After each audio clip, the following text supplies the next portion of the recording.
ঢাকা বিশ্ববিদ্যালয় কেন্দ্রীয় ছাত্র সংসদ ডাকসু নির্বাচনে ভোট নির্বিঘ্ন করতে কেন্দ্র পুনর্বিন্যাস হতে পারে বলে জানিয়েছেন চিফ রিটার্নিং কর্মকর্তা ডক্টর জসিম-উদ্দিন। দুপুরে সিনেট ভবনে সাংবাদিকদের তিনি একথা জানান। আগের সিদ্ধান্ত অনুযায়ী 6টি কেন্দ্রে ভোট নেওয়ার কথা জানিয়েছিল কমিশন।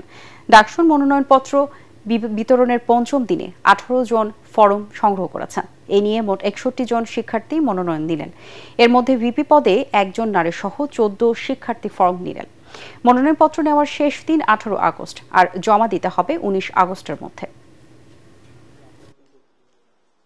ছাত্রছাত্রীরা কোনোভাবে যাতে বলতে না পারে এখানে বেশি ওখানে কম, আমরা যাতে সমানভাবে কোনো ধরনের হ্যাজার্ড যাতে সৃষ্টি না হয়, আমরা সেটা নিরসন করেই ভোট কেন্দ্র বাড়িয়ে যাতে সুষ্ঠুভাবে ভোট দিতে পারে সে ব্যবস্থা আমরা করব।